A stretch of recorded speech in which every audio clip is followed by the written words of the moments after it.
Hello, my name is Bo Luan and I'm an associate with the Feldstein Family Law Group.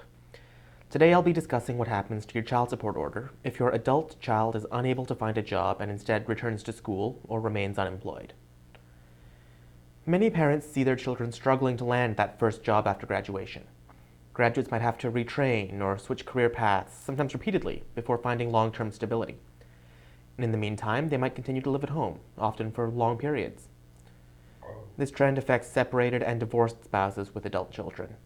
But for the purposes of today's discussion, I will be referring to adult children under the Divorce Act only. The rules are different for separated common law couples. Under the Divorce Act, a parent is obligated to pay child support for as long as the child remains a child of the marriage. To meet that definition, a child must be either under the age of majority, which is 18 years of age, or over the age of majority but unable by reason of illness, disability, or other cause to withdraw from parental care and control. Judges have established that the most common other cause that prevents a child from withdrawing from parental care and control is enrollment in post-secondary education. A child who is enrolled in full-time school will naturally struggle to become fully independent, and some will not be able to do this at all. Still, courts will not automatically order support to continue during numerous different degrees or numerous training programs. Some courts have said a parent is only responsible for supporting a child through a course of study which aligns with their chosen career path. For example, a student pursuing medicine might be supported through both pre-med and medical school, since both are required to compete in that industry. Other fields require only a bachelor's degree or college diploma, and completing that requirement might be seen as enough to attain independence. Other courts have ruled that child support should end at age 25 regardless of the factors above, even if the child is still enrolled in, for example, a doctoral program with a view to becoming a professional scholar.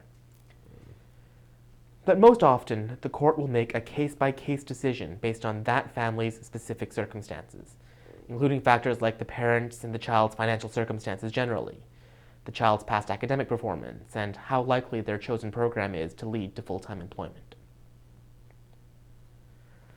So far, I've only spoken about cases where a child is enrolled in post-secondary education, but the courts are less clear on what happens when a child remains at home and unemployed after graduation.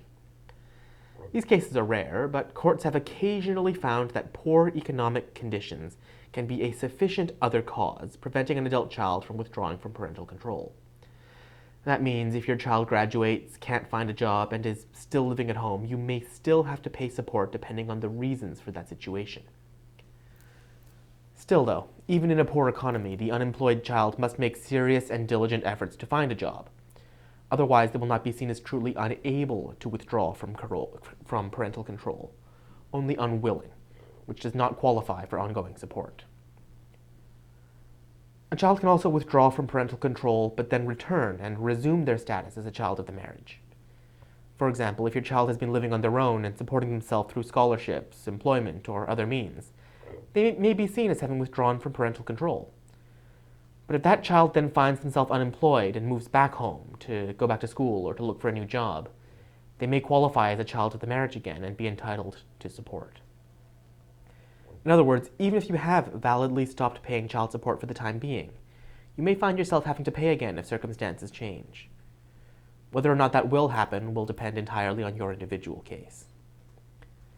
If you would like to learn more about how this discussion of child support might apply to your situation, please visit our website at www.separation.ca or contact us for a free initial consultation at 905-415-1636.